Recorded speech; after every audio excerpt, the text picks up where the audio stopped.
Good evening, everyone. Thank you for coming to our one of our signature events for the fall semester, the Book That Changed My Life lecture. My name is David Younger. I work here at the Nicola Center. I recognize most of you. I probably recognize all of your names. But it's a great thing for me to welcome you here tonight to talk about Les Misérables, and to have Professor David Richter here to do that. So I will introduce Professor David Richter, and then I'll let him take it away. Dr. Richter is the Frank M. Fryman Collegiate Professor of Environmental Fluid Dynamics in the Department of Civil and Environmental Engineering and Earth Sciences here at Notre Dame. He received his Bachelor of Science in Mechanical Engineering from the University of Massachusetts in 2002, and his MS and PhD in Mechanical Engineering from Stanford in 2011. His dissertation focused on the turbulent transition of viscoelastic flows using numerical simulations, something almost entirely unrelated to his present research interests.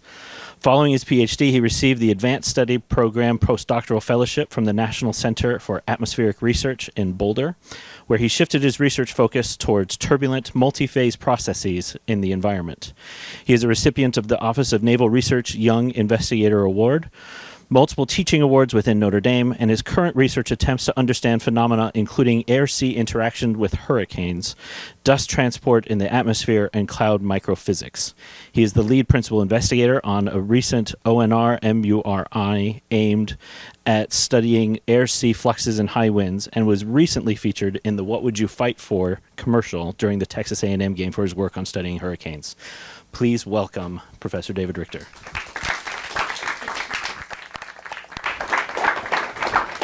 Thank you so much. They actually aired the commercial twice. First at the Miami game and then at the A&M game, and so it's my fault that we lost both, unfortunately. And actually, interestingly, I'm exhausted right now, and so I'll use that as an excuse for any deficiencies in this, because just 36 hours ago, I was actually flying on the NOAA Hurricane Hunter inside Hurricane Imelda, dropping these aerial drones that were featured in the video, if you know what I'm talking about. And they went really well. They had been breaking all season long, and we had a fantastic flight. So anyways, thank you so much for the invitation to the Nicola Center. I think you're all too young to actually, understand the true benefit that you gain from things like what the Nicola Center does, the sort of formation that they provide in events like this, but, and all the other things that they do. And I think that you won't understand it until later, but, just, keep on doing it. So I'm grateful to the Nicola Center for everything that they're doing. And yeah, again, thanks for the invitation. I'm quite intimidated by being here. As he said, I study things like viscoelastic flows and air-sea interaction and hurricanes, and I'm nowhere near qualified to give some sort of literary critique or anything of a book like this. I guess I'll start by telling you who I am and how I wound up choosing this as my book. I'll actually say up front, maybe I'll say a little bit more about this later. I had been debating another one that was all about math, and I was advised that maybe that wasn't the best choice. So I was born in Nebraska. I'm a Nebraska fan, but Nebraska's been irrelevant as a football team since you guys were born. I went to high school in Texas. I was a bum of an English student, like so many others, I think. Beyond ninth grade, I was kind of a C student in ninth grade, just generally speaking. I didn't really take much of it seriously. But English in particular, I really started to come of my own. I really loved math and physics. But in English, I just, it was like whatever. And it was an attitude that I see a lot in my own kids, that I see at some of the students I encounter in the engineering college here. I remember being thrilled at the fact that I could impress my 11th grade English teacher by being commended on a project I turned in for a book I never even purchased. It was Native Son was the book, and I've since read it, and it is excellent, and I now understand why I ought to have read it back then. And I would say all the same things that I hear, again, from my own kids and from students that I've talked to here. It's over my head, or what's the point? It's so boring or difficult, irrelevant, biased, depressing, stuffy, confusing, whatever. It's the same kind of things that you hear over and over again. And I thought, I didn't think. It was more of an apathy. It was just like, fine by me. I've got my thing over here. I'll just pursue math physics. I'll go get an engineering degree, and off I go. And so it was at UMass Amherst. So I must have been a sophomore. I can kind of picture who I was living with. And so it must have been right before my sophomore year. I went to Barnes & Noble bookstores. I bought this very book. This is the copy that I bought. So it must have been the summer 2003. And if I'm being honest, one of the primary motivations was to look sophisticated.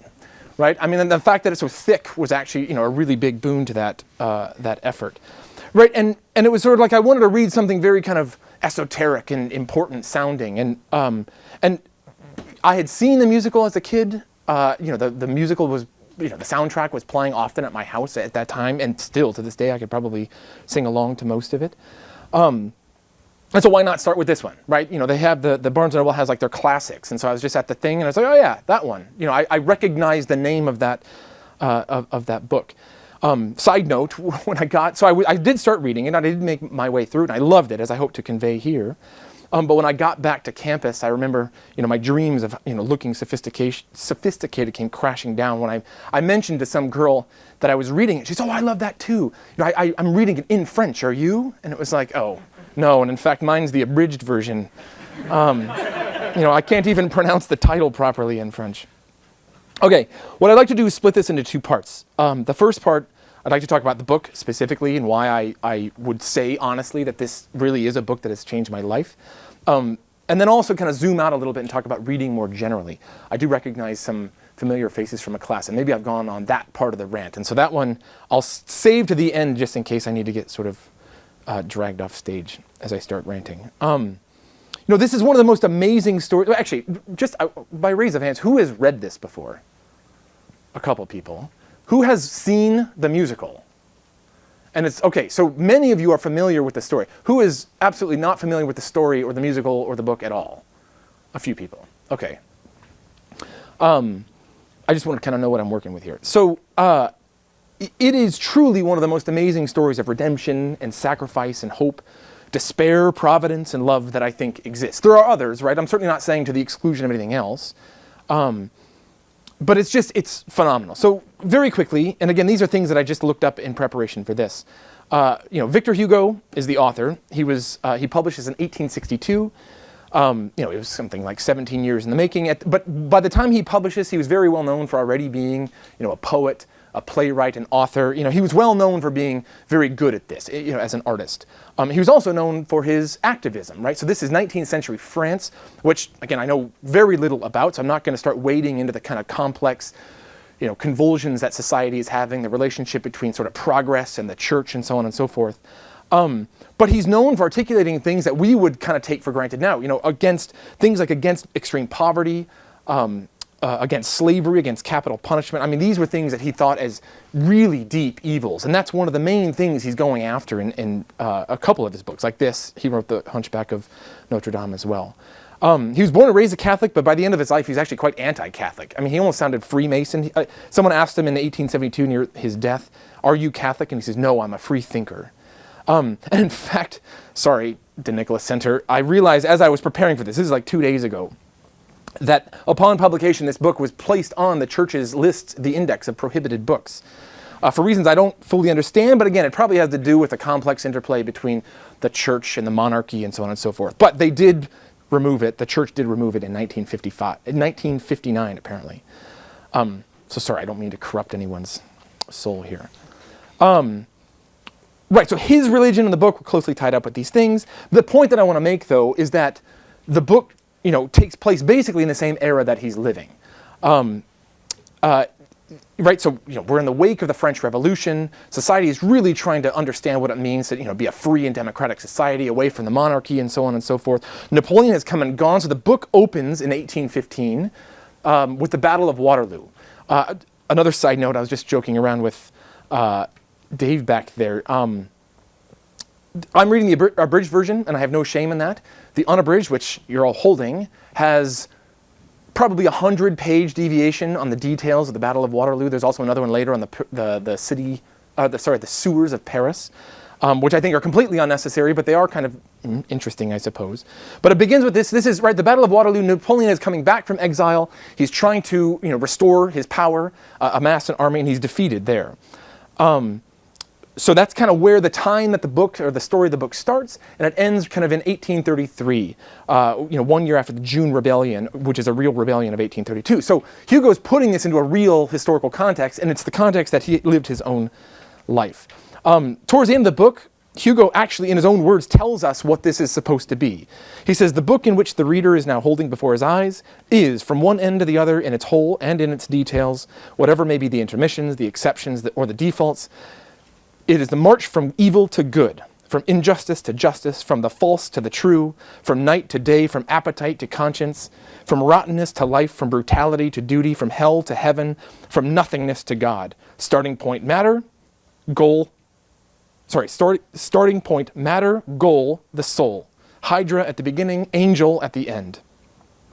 So he has pretty lofty plans for what this is supposed to be, right? He knows it's a masterpiece because, again, this is at the end of a very successful literary career.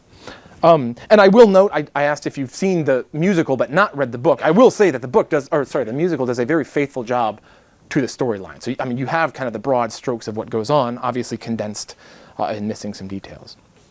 So, okay, so I'm going to try to give, I meant to start a timer. I just want to keep an eye on this. Rather than try to go through the story, because one of the beautiful things about the book is it's this complex kind of interweaving of a bunch of different people and places and times, right? So, you'll have characters and then suddenly 600 pages later, these two things will cross and you're like, wait a second, this happened before. That was the place that this other person was living earlier. And he's doing this intentionally. And something for me is just like, it's this glimpse of like, the architecture of what God is doing in our lives, right? These things that we think are coincidences, but again, to see it on this page and to actually going into it, having seen the musical and knowing what the broad, coarse stroke of the paintbrush is, and then being able to focus on some of these details is beautiful. But there's no way I can summarize everything. Certainly not to the level that that I would say that really kind of resonates with my soul. Well, what I'll try to do is kind of go over some of the characters and the broad arcs here. So, of course, we have Jean Valjean, right? He's a simple peasant. That's, at the beginning, he's just kind of he's nothing, right? He's just a simple peasant. They're poor. He lives with his widowed sister and their 7 children, and they're destitute, right? He's a tree trimmer. So in the wintertime, there's not a whole lot of work to be doing. And so he steals a loaf of bread, right? He steals a loaf of bread and gets caught doing it and sent to jail. He gets sentenced for 5 years in the galleys. We never hear anything about his sister or the kids again. He doesn't even make an attempt to go find them after he gets out. He tries to escape multiple times and ends up in there for 19 years. However, that's not how the book opens. The book opens not with Jean Valjean, but with the Bishop Myriel. Monseigneur Bienvenu, as he's known in his town. An extraordinarily holy man living with his sister and a maid. He gives 90% of his income directly to the poor. Again, think in 19th century France, there's a lot of criticism against kind of the clerics, living in grand palaces and having very beautiful carts and carriages and so on, and having a lot of money and having a lot of ties with politics, which I think is what, one of the things that Hugo eventually became upset with. But Bishop Myriel is the opposite of that. He's this holy man. He turns the bishop's palace in this town into the hospital and the place where the poor can stay. And then he goes and lives in the shanty that was the hospital of the town. And he lives there with his sister and a maid. It's there, right? So you meet him first, and it's there where the ragged Valjean comes, right? He's paroled after 19 years. And Hugo makes it clear that he's an animal. Right? He's an animal. He's subhuman at this point, which is what the galleys were designed to do, right? They're designed to, kind of steal your humanity away. And so this man comes in. He's got papers which say that he's a convict, and he's getting door slammed in his face over and over again. And he's exhausted, tired, has nothing to eat, nothing, nowhere to lay down, nowhere to sleep. And someone says, go knock on that door right there, right? Because they know this, everyone around this town knows this holy man. The bishop, of course, welcomes him, feeds him, gives him the best bed in this small little house. The bishop never locks anything because he has no possessions and he considers them not even his in the first place. And the only thing of value that they have, which the maid kind of covets, are some silverware, some silver plates, some silverware, and some silver candlesticks, like actual real silver, very, very valuable. Well, so predictably, again, if you've seen the musical, you know what happens. During the first night, Valjean awakes, he grabs the silverware, and he's actually standing over the bed of the bishop, holding a club in his hand, and he's considering murdering him. And again, this is where we see, it's just so beautiful. Valjean was in the shadow with the iron drill, his hand erect, motionless, terrified at this radiant figure. So in his sleep, right, this ragged Valjean recognized the holiness of this man, even though he's sleeping. He had never seen anything comparable to it. This confidence filled him with fear. The moral world has no greater spectacle than this: a troubled and restless conscience on the verge of committing an evil deed, contemplating the sleep of a righteous man. And so the next morning, so he leaves. He doesn't kill him. He escapes. He jumps over a fence. The next morning, the maid's frantic about, the missing silverware. She's telling you, I told you so. I knew that guy was bad news. You should never have let him in. And the bishop's response to her, he says, now, okay, hang on. Did this silver belong to us? And it's just, that's the attitude that we ought to have, right? This is the attitude that we're supposed to have. Moments later, the police drag him back because they caught the thief. And he is a thief. He stole it, right? He was almost a murderer as well. And what does the bishop do? He says, there you are, the bishop says, looking towards Jean Valjean. I'm glad to see you. But I gave you the candlesticks also, which are silver like the rest and would bring 200 francs. Why did you not take them along with your plates? So I cry every time I read this. I cried the first time I read it. I'm kind of getting a lump in my throat now. I cried when I was writing this, and I don't know what it is about this scene. I took my oldest daughters to the musical when they were in town just a few weeks ago. I'm like weeping in the dark, and I can't fully explain why. But there's something about that scene, about the self-giving of this, he doesn't even say, I forgive you, right? He doesn't even play that part. He just says, why didn't you take the most expensive ones? It just goes without saying that these are yours. And there's just something like a lightning bolt into my soul. Like, what does detachment look like? This, right? What does love look like? Right? The willing the good of the other, this. This is what it looks like. He says, forget not. Right, so the police have left, and he looks at Valjean. Forget not, never forget that you have promised me to use this silver to become an honest man. Jean Valjean, who had no recollection of this promise, because he didn't actually say it, stood confounded. The bishop had laid much stress upon these words as he uttered them. He continued solemnly, Jean Valjean, my brother, you belong no longer to evil, but to good. It is your soul that I'm buying for you. I'm withdrawing it from dark thoughts and from the spirit of perdition, and I'm giving it to God. And it's like, wow, right? You have this person. I mean, imagine if a convict showed up at your door, right? Ragged. I mean, has papers saying, I am a thief and I have escaped, right? And they're gruff. I mean, he just wolfed down the meal. He wasn't very polite, right? He wasn't appreciative of anything. In fact, he almost clubbed him to death at night. And yet, this is what happens. At every Mass that we go to, right? At every Holy Mass, we see and receive the great sacrifice that Christ has made, right? The very body and blood offered for our salvation. Right? But God forgive me for saying this now, but like often this mystery of the Eucharist is so profound and so distant and so big that I can't possibly wrap my head around it. And it can also at times be like routine, right? I'll just go to daily Mass here on campus because it's so available, right? It's just something that I kind of work into my calendar of a day. That, it can I can take it for granted. I can let it pass by me without letting it pierce. But somehow in this book, God kind of pierces my soul and says, look, right, here's a foothold for trying to understand what these bigger and broader sacrifices actually mean. Okay, I have to move on. So we're literally 60 pages into a 1,200-page book. You said I have like 3 hours, is that right? As much as you need. Right, yeah. Buckle up. Okay. Okay, so we already see the great arc of Valjean's character. Galley slave, convict, animal, right? Lower than low. His soul is redeemed. And then, and actually that isn't the moment that he decides to convert. This is where the musical misses it. It's after that. He leaves just completely confused as to what this means, right? My soul has been purchased. So he leaves the bishop's residence. He's, they live in a mountainous town. He's wandering through the mountains and he's sitting there just trying to understand now what to do, right? Things are different. And a little boy, I guess these chimney sweeps, so he describes them in gory detail, is walking by and he's flipping a coin. And the coin falls, I imagined about this far away. And the coin falls next to Valjean, and just out of meanness, Valjean puts his foot on the coin.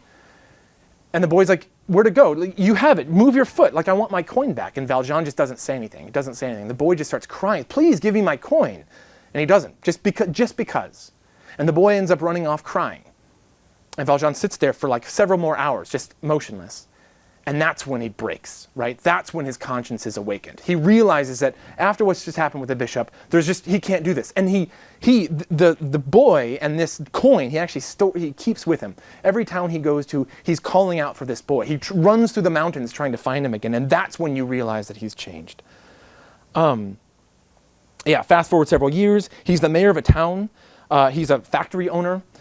He's kind of invented something to make women's jewelry at a really high profit, but he uses this to pay really good wages and to actually be really, really benevolent. He's constantly giving money to the poor. He's always carrying money with him so that he can give it away.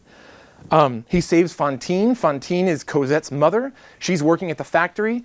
Cosette is illegitimate. We actually do meet her father in the book, but that's not worth getting into. She's left her daughter with people that she thinks are upright, but they're actually the wicked Thénardiers, the innkeepers that, again, if you've seen the musical, you know who I'm talking about. She's fired because he does demand a high moral character. He doesn't do the firing. The factory, the manager does. And then she ends up having to sell her teeth, her hair. She resorts to prostitution just to keep sending money to these wicked innkeepers who are actually not even using it for her daughter. They're taking it, she's in rags, she's basically a slave, and they're using it for their own children and taking it for themselves. She gets very sick and is on her deathbed. Before that, she's about to be arrested, and Valjean saves her and then promises to go save her child, right? He sees that this is an opportunity to give his life in the way that the bishop had talked about. We also meet Javert, the hard-edged police inspector. He knew him in the galleys. Now he's the police inspector of the town that he's the mayor of. Valjean actually intervenes in the almost arrest of Fantine, which really makes him upset, and that's kind of, it casts suspicion on him. Javert's like, you look very familiar. But he himself, he's kind of this caricature of like what it looks like to live only by man's law, right? When I was rereading it in preparation for this, he's sort of like what I think the Pharisees might have been like, right? I think he was a good man. He was really like, but here are a set of rules, but they're man's laws that if we follow, everything will be fine. And any, deviation outside of these, then you should be subject to the full punishment of the law, period. No mercy, no pity, nothing, right? He did nothing this is Javert, he had nothing but disdain, aversion, and disgust for all who had once overstepped the bounds of law. He's overcompensating for the fact that he himself was born in a prison. His father was a robber, his mother was a gypsy, and that's why he's so angry about this. He's Judas to Valjean's Peter, right? So given the opportunity of mercy, he eventually ends up committing suicide, whereas Valjean actually turns his life around and commits it to others, right? The scene where he commits suicide at the very end is harrowing, right? It's going through his mind, and it's harrowing because the thoughts that are going through his mind are all too familiar, at least for me. When you're confronted with the powerful irrationality of mercy and pity, right? Valjean could have killed him at some point at the barricades and didn't. And he doesn't even know how to deal with this, right? Like, how do you deal with, no, by all rights. Javert's like, no, you should have killed me. Like, I absolutely should have died. I should be subject to the same law that I'm holding everyone else to. And the fact that he was spared makes no sense because his only authority is French police law. So he jumps in off a bridge into the Seine. We meet Cosette, right? We first see her as a small child, basically treated like a slave at the Thénardiers. She's abused, cast aside. Valjean shows up like an angel. That's another scene where it's hard to go through without tears in my eyes. She's alone in the dark, in the cold. She's constantly being sent out to get water pretty far away. It's Christmas night, and so she's sent out in the cold and rags. And she's there shivering, and she can hardly get these full buckets. And out of the blue, she doesn't hear him walk up, but Valjean just picks up the bucket. And again, there's just something touching about all of this. She's just trying to make sense of what seems to be just a wicked world. And then suddenly, like that, it changes because of the self-sacrifice of a man, Valjean.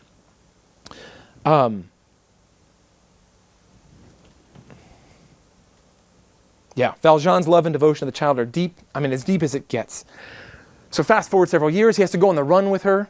Okay, so he gets her as a child, but Javert is on his tail, so he has to go, they hide in a convent for many years. And then eventually they come out, and she's a beautiful young woman. I think she's like 16, 17, something like that. And now enter Marius, right? So they go on these walks in the park. Marius is a young man. He's trying to figure out his life. His grandfather is a monarchist, and his father fought at Waterloo.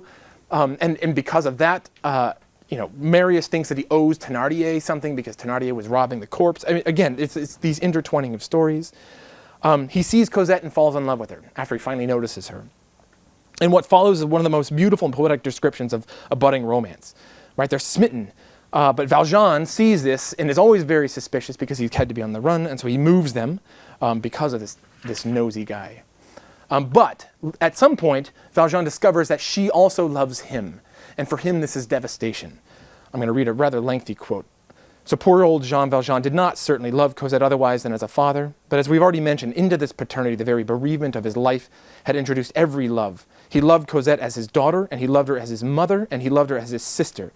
And he had never had either a sweetheart or a wife, and his nature is a creditor who accepts no bounce checks. That sentiment, also the most indestructible of all, right? Like of a spouse. He doesn't love her as a spouse, but it's like because he didn't have something for that, all of that gets poured into Cosette. Was mingled with the others. Vague, ignorant, pure with the purity of blindness, unconscious, celestial, angelic, divine, less like a sentiment than like an instinct, less like an instinct than like an attraction, imperceptible and invisible, but real. And love, properly speaking, existed in his enormous tenderness for Cosette, as does the vein of gold in a mountain, dark and virgin. And then later, these actually aren't connected all that much in the book, but the point that he's making in that passage, later he says, yes, my misfortune, the prospect of losing her to Marius or having to part with her, my misfortune is a cord which I have here in my heart and which holds me fast. I've tried to break the cord. I've pulled on it and held firmly. It did not snap. I was tearing my heart out with it. Again, I mean, any parents who are listening to this can understand this. My daughter, I convinced her to read this a year ago in advance of taking her to the musical just a few months ago. She hated this. She was like, Valjean's so selfish. Like, what's the deal? So that first long quote, she's like, this is so stupid. And it's like, oh, wow. Like, that's fascinating to me because I probably would have said the same thing then. Like, why doesn't he just see? Like, there's these two young people in love. Get out of the way, old man. And so for all of his self-sacrifice, for Cosette devoting his life to actually bring her out, what does he feel towards Marius? What do you think he feels towards Marius? Hatred. He actually says it. He hates him. But what do you get for all the self-sacrifice that you made for Cosette? You get the opportunity for more sacrifice. It's just the cross, right? And again, if no other theme comes through, it's the cross. You sacrifice and you're taught, yes, that's the way to go. Here's, a heavier cross. Marius joins the rebellion of June 1832. Again, it's a real rebellion in a real place. Out of despair, he actually thinks for a while that Cosette's going to go off with Valjean to London. So he's like, forget it. I'm just going to go fight in this thing and hopefully get killed so I can just put an end to all this, a life without Cosette. Valjean goes to the barricade, right? He realizes that, yeah, this is what he has to do. This is just a continuation of the same cross that he's been bearing. He goes to the barricade. He saves him. He drags him through the sewers. Again, if you want to read a 100-page description of what the sewers looked like in Paris in 1832, this is, the version that you have is the one that you want. So he's dragging him through the sewer. In the midst of this, you think again, but lest you think that Valjean is just like this perfect human, like, yes, he's converted, and now he's just sort of like another Christ-like figure. He drags him through, while resting, he looked on Marius with intense hatred. He has to carry him to a portion of the sewer where the water's up to his face. He's sinking. He can't go back because the police are on him. He's like, well, either I die or God's just going to get me through this. And he does. He miraculously gets to the other side. He falls to his knees. And this seemed to him fitting. And he remained thus for some time, his soul lost in unspoken prayer to God. He rose, shivering, chilled, reeking, bending beneath this dying man. Again, think of the cross here. Whom he was dragging on, all dripping with slime, his soul filled with a strange light. There's that radiance that he saw in the bishop earlier. The book ends, again, with tears in my eyes. And I probably can't get through without kind of choking up again. The redeemed man, again, he's not perfect, right? He's not perfect. And in fact, it's heartbreaking. I mean, at the end, you're like, okay, good. Marius is saved. Javert is gone. Happily ever after. And for like 100 more pages, it's like, no, this is all going to go wrong. He's got intense shame. He's got intense shame. He realizes he can't be part of their life. He thinks he can't be part of their married life. Right? Because she doesn't know his past. She doesn't know that he's a convict. So he pulls Marius aside. He says, I'm a convict. I can't go on. He's living under a false name. He's like, I can't do this. That's dishonest. I can't reveal my true name. Right? I can't let her know that, that this person that she has thought was her father and now is kind of ambiguous is actually such a wicked man. And Marius' incomprehension of why he can't just live under a false name. He's like, no, just keep going. Javert's gone. Like, you're fine. Like, we just live as one family. So Marius says, we can live as one family. Just come in the house. Marius is now reunited with his estranged grandfather. Like, everything's great. And me, like you're reading, it's like, oh yeah, like that's what the modern day story ought to be, right? It's just, oh, no, everything's good. Even if you have to live under a false name, like that's fine. That justifies all this sacrifice. He's made such a sacrifice that we do this. And Valjean says, one family? No, I am of no family. I am of no family. I'm not of yours. I'm not of the family of men. In houses where people are at home, I am an encumbrance. Right? A few moments later, to be happy, me? Have I the right to be happy? I'm outside of life, monsieur. I mean, again, he's given his entire life. And they're saying, come live with us. Like, that's all that you want. You want to be with Cosette. And he's like, I'm not even a human. Like, I'm not even part of the family of man. He says, if we wish to be happy, monsieur, we must never comprehend duty. Right? Like what we ought to do. For as soon as we comprehend it, it's implacable. Placable? Placable? Placable? Thank you. One would say that it punishes you for comprehending it, but no, it rewards you for it puts you into a hell where you feel God at your side. Your heart is not so soon lacerated when you're at peace with yourself. And so he's like, no, this is it. My duty, I have to leave. I have to leave and live in misery. So he does. He leaves. And Mary, through some, kind of misconceptions, Valjean nearly dies alone. Marius actually starts to try to put the pieces together of who this man is, and actually comes to the completely wrong conclusions. He thinks he actually stole all this money that he had actually earned as the factory owner. So he doesn't spend any of that money, even though that's what Valjean wants them to do, is to spend it on Cosette. And you're just thinking, oh, this is horrible. Like, this is horrible. Like, I can see how close I am to the end. Like, this is awful. He's going to die alone, and he's on his deathbed. But in a fitting way, in God's providence, it's actually the wicked Thénardier who comes back and puts the puzzle pieces together. In pure selfishness on his part. He doesn't know that's what he's doing, but he's inadvertently putting all the pieces together. Right? Sort of like Gollum in Lord of the Rings.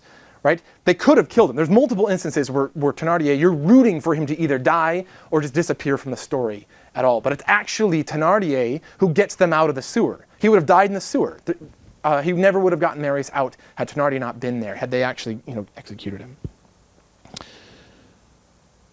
Okay. I'm going to sort of blow through this part because I am kind of taking a while already.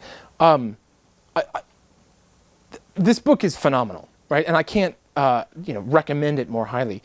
And I want to emphasize, I'm not a literary person, right? I can actually feel like the hair on my head blow as motifs and literary devices and themes kind of pass by overhead. But there are a few themes, again, and these are just my musings, right? The translator, I was kind of going through the translator's notes at the beginning. It's like, this is pointless. I don't care what they think. What I want to try to convey is,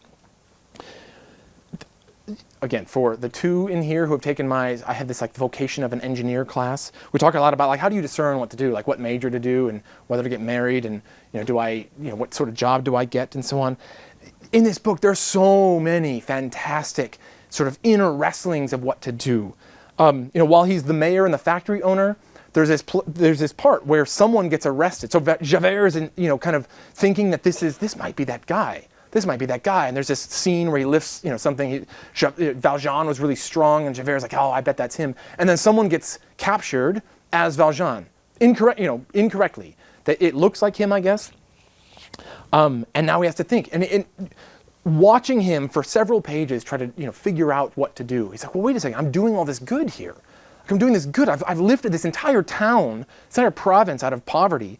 Everything's flourishing. I'm doing such good. I'm giving money to the poor. If I just let them do, I won't intervene.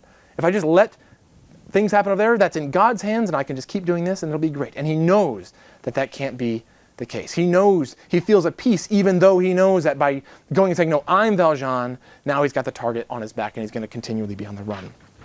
There's a scene with Marius also making a similar one, which I won't go into. As Valjean's carrying Marius through the sewers, there's a part where he gets to a T-junction. It's like to go right or left. And he's like, well, it goes down that way, probably the river, and he can't decide which way to go. And it says, it was better to plunge into the labyrinth, so go the opposite direction, to trust into this darkness and rely on providence for the outcome. And so it's that's it. That's what we're doing, right? We're just plunging into the darkness and hoping that providence works it all out for us. At one point in Marius, when he's trying to struggle with a decision, which, again, I don't have time to get into, it says it was like a whirlwind, which he had thought himself master of, but was carrying him away.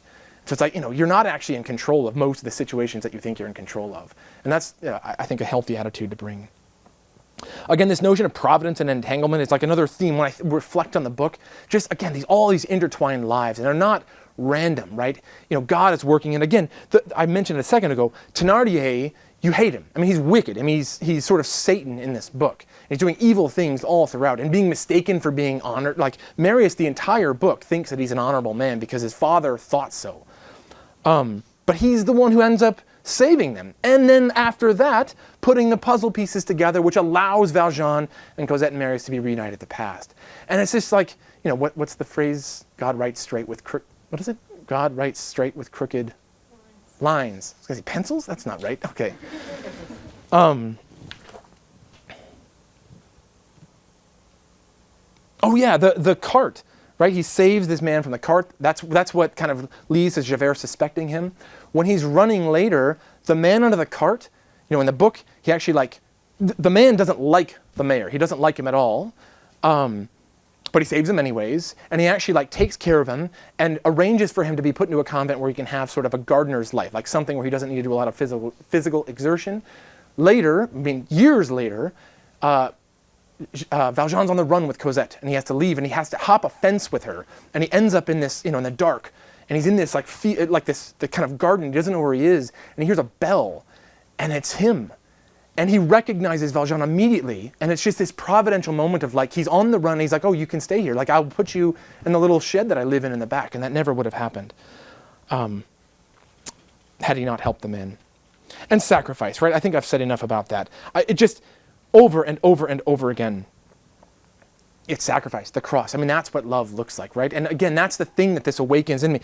Kind of a human or story version of what we're called to experience with the Eucharist. Not experience what the Eucharist is, right? This is just a sort of a depiction of that, again, for whatever reason, really just hits me in the soul every time.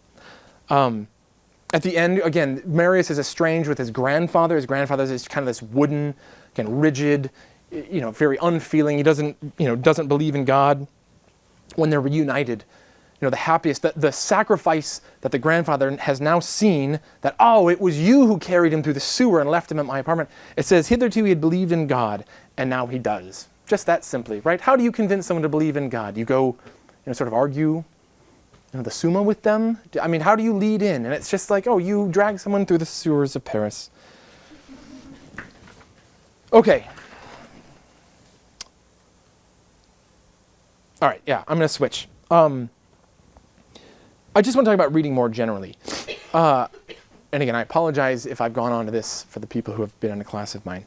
Right, this is from the perspective of an engineering professor. It's all about utility and innovation and ingenuity and whatever, but we're not meant to be robots, right? But I'm STEM, I'm studying these things. This isn't good for my life. As though there's some sort of dichotomy. And if you say oh, I'm not good at it, all the more reason to practice it, right? If you don't like reading books, that's all the more reason to try harder. And I'm not going to belabor this here, but go read Newman's Idea of a University to get a sense of if you say to yourself, I don't know, who is in engineering, science, math in here? Some, but not all. If you start to ever tell yourself, well, I don't need to, because this is what I do over here. No, you're not going to understand what it means to help and sacrifice for somebody if you don't actually you can't put yourself into these, into your imagination. Newman talks all about how the different disciplines need to be dialoguing with one another, and that is absolutely true, of engineers or mathematicians or scientists, as well as everyone else. I'm not excluding them, but I'm just telling you this from my point of view. I've actually gotten to a point now when I interview prospective graduate students and postdocs, I will ask them, what is your favorite book? Right? It gives me some insight. There are lots of right answers. There are only a few wrong answers. Once, and this is a true story, I said, what is your favorite book? And they said, my fluid mechanics textbook. And that's a wrong answer. And either you're lying, right? Either you're lying, and of course this person was lying, and I want nothing to do with that, or you're telling the truth, and I also want nothing to do with that. Because it shows me you can't be that narrow, right? You need to explore this outside. Why read it all? You've got to be wary of ever asking that. If you're asking yourself, what is the point of this? What is the purpose of this? You really need to just at least pause and say am I going to lose out on something that's good in its own right? Right? That is its own end, right? That's what the liberal arts means, right? They're free from utility, right? And so all the more reason to do it because it's not used for something. It's something that you can just simply enjoy. I teach fluid mechanics, statics, computational methods. I mean, they're all very useful, and I love them. I mean, I'd argue that there is a self-sufficient joy included in all of those. Maybe Brandon would disagree. But there are reasons, right? Even beside this. How else are you supposed to put yourself into someone else's shoes? I find this all the time. There's a profound, I would say, wide-reaching deficiency in our collective ability to put ourselves into someone else's shoes, to imagine what it's like from the eyes of somebody else. This goes, in breakdowns in dialogue, but also just what does it mean to sort of be charitable, right? It doesn't mean to look down on, right? It means to get into their lives and actually understand who they are. There's a great essay called "The Disadvantages of an Elite Education" by William de Resowitz. He was a Yale English professor. He begins this essay that kind of went viral with an honest account of how, at his house, he called a plumber to the house, and he has this realization that he doesn't know how to carry on a conversation with this person. Like, he's this sort of elite university professor at an Ivy League school, and here's this plumber, and it's like, I don't even know how to find any commonalities, let alone be able to identify what they are. And he says this is ironic because at a place like Yale, and I'd argue Notre Dame too, there's a lot of talk about, I want to go do good, I want to go help people. And it's like, well, you can't, how are you going to do that if you don't even know how to have a conversation with them, right? Or if you've never met them and talked to them, and they might be rude or they smell bad, but still you need to know. You want to understand what poverty is, right? If you haven't experienced it yourself, something like this can give you a glimpse of what that is. Go read Dickens, for goodness sake. If you're going to be a force for good in the world, but you have no idea what the world looks like from that point of view, then you're not going to be a force for good in the world. It's just not going to happen, right? And again, the best engineer, I don't care how technically proficient you are, you're not going to be a force for good in the world.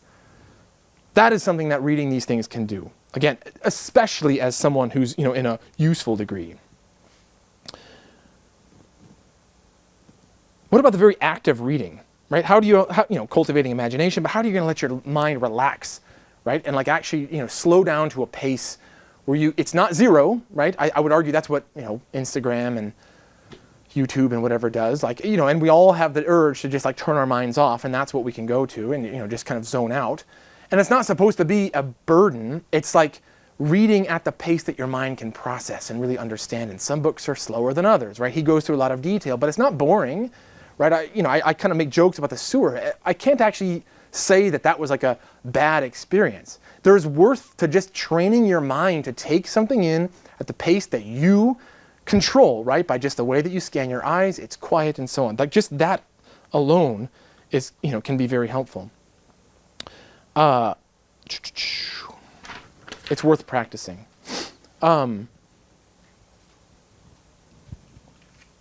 Another reason, I had a fantastic postdoc several years ago. I mean, he was excellent. Technically speaking, he was so skilled, so hardworking, super productive. We had a great relationship. He was very friendly, personable, and he was looking to improve his writing. He was not a native English speaker. And he was saying, hey, how could I improve this? Because he would kind of put a manuscript together, and I would go through heavy edits to get this thing, kind of up to the publication standards. And so we talked several times, and I ended up giving him a copy of Tale of Two Cities by Dickens. It's just like, look, you want to become a better writer, go read something written, using the English language to convey truths so powerfully, right? Much better than I ever could. And I find in my own personal life, I'm always trying now, ever since, well, not really this, I did take a gap, but I came back to it really during my PhD. I'm always now trying to read some good book, right? And I found that my technical writing improves enormously when I'm doing so. Right? It's the same reason why Jesus speaks in parables, right? Like if you want to read sort of a very dry description of what justice and mercy and charity and so on are, fine. But then open up your minds with something like this. And again, let that in. And this is something that actually, shocked me to the core. Okay, I think I'm just going to wrap up by just saying, again, I've been trying to read these books, ever since then. I even went back, one of the main motivations of going back and actually reading some of these books I was supposed to have read in high school, and it turns out they're very good. With one exception. Does anyone want to take a guess as to what the exception might be? Actually, maybe we shouldn't play this game. I did reread The Scarlet Letter recently, and that is a horrible book. Sorry for anyone who actually enjoys it. But I remember arguing with my stepdad once, My contention as like an idiot 18-year-old was that like the Grapes of Wrath was just like some dumb, pointless book. And he's like, well, it's actually a masterpiece, which is why Steinbeck won a Nobel Prize in literature for it. And I went back and read it later, and it's just, again, just like evokes tears in my eyes. I would say read anything by Steinbeck. I mean, if you want to understand human suffering, read Steinbeck. If you like happy endings, don't read Steinbeck. Right? Another one just at the top of my list, Frankenstein. Frankenstein is remarkably good. I think it's been, Halloween culture in the US has kind of made it weird. I think people don't actually understand what that book is. For me, the thing I remember most is like, what does it mean to be created by someone who hates you? Like we are created by a loving God. Read Frankenstein if you want to understand what it means to be created by somebody who actually regrets it and wants nothing to do with you, and then what you turn into if that happens. Crime and Punishment. I remember reading Crime and Punishment in bed. My wife was asleep. I remember at one point realizing that I'm gripping the book and sweating because you think that you have committed murder in the middle of it. I mean, he gets into your psychology so well. It's just unbelievable, unbelievable. The book I was considering offering for this and I do highly recommend, is called Things to Make and Do in the Fourth Dimension. It doesn't fit in any of this. It's written by sort of he's a British mathematician and comedian. Do you know this one? Parker. Yeah, Matt Parker. Oh, wonderful. I'm so happy that someone knows who this is. The commonality with everything I'm saying is that he's like, look, it's terrible that a lot of people have math kind of beaten out of them. Like, oh, it's, you've done a bunch of homework assignments or whatever, and I'm not a math person, or I don't actually get this. And he's like, no, it's just fun. Like, draw a triangle and play some games with it. Why? Just because it's fun. And so the whole book is just about fun games and interesting things that you can learn. Magic tricks you can do. I was going to try to prepare one. Like, if I had done that book, I was going to. He's got one where like you can like yell out numbers and I can guess one that's missing, but I didn't do that. So okay, I'm just going to stop there, and I'm happy to talk about anything else or answer any questions. Thank you so much.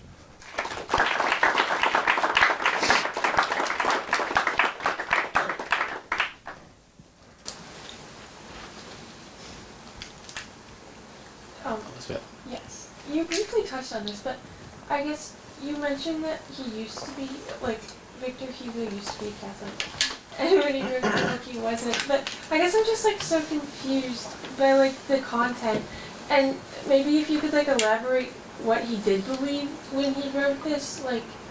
So the short answer is I don't really know. Yeah. And again, the idea, he was extremely moved by poverty, by, a criminal justice system which, again, was designed to bring you down. And he was like, this is not right, which I don't think any Catholic would disagree with, right? He was apparently, I don't know that much. I did a little bit of research when preparing this. He was apparently like really, what's kind of the safe word to use for it? Promiscuous? I mean, he constantly had mistresses and unfaithful and so on. So I mean, it didn't appear to actually impact that part of his life.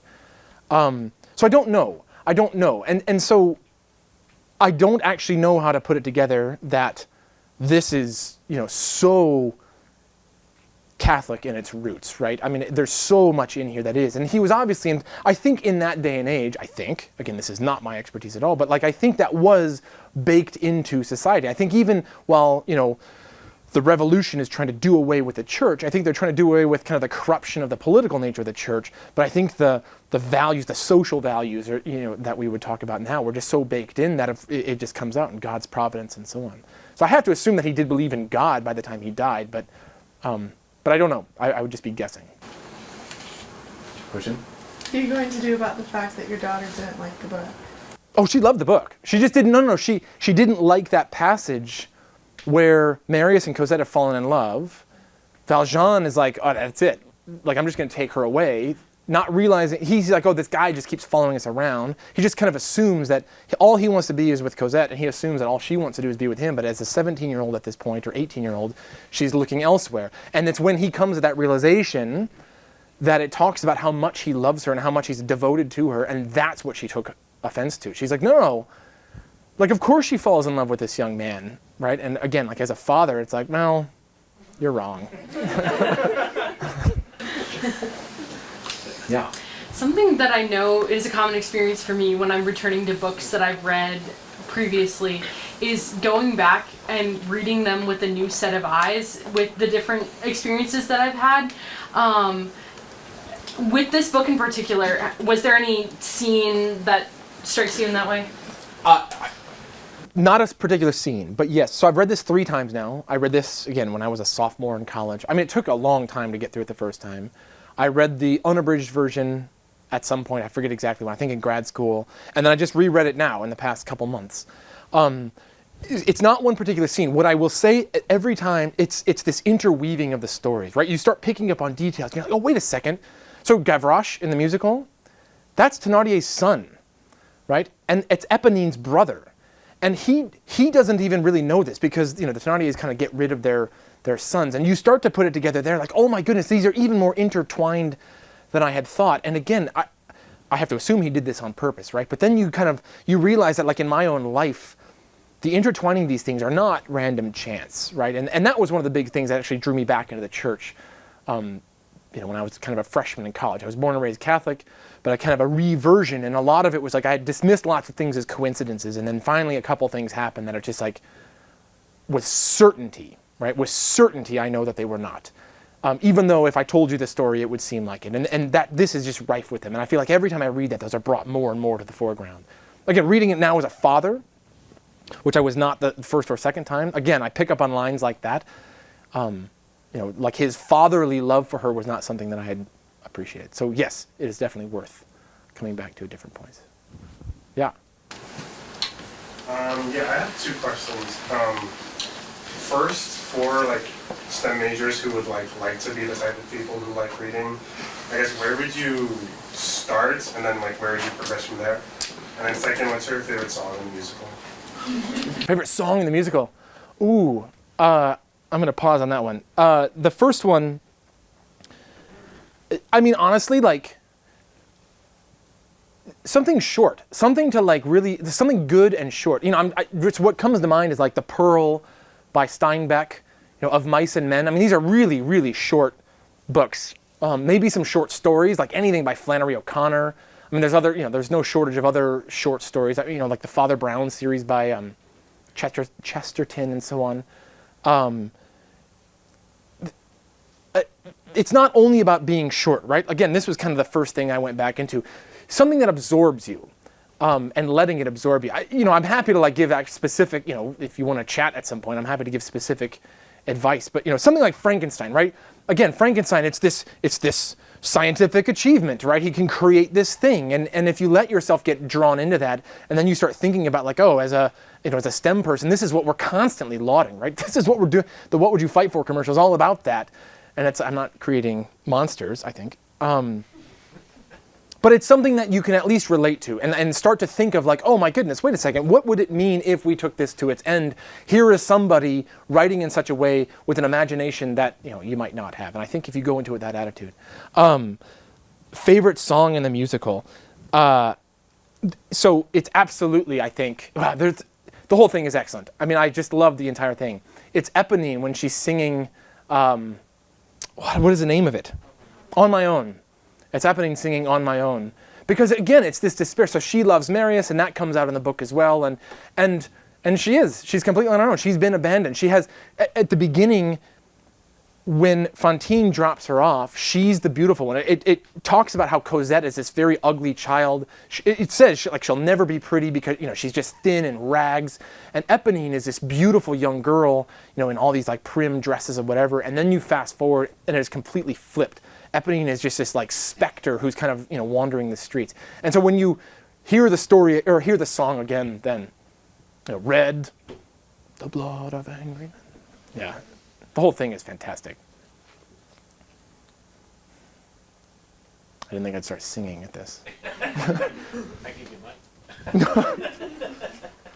Hard pass. All right. Well, thank you, everyone. I really appreciate you being One here. more time, thank you.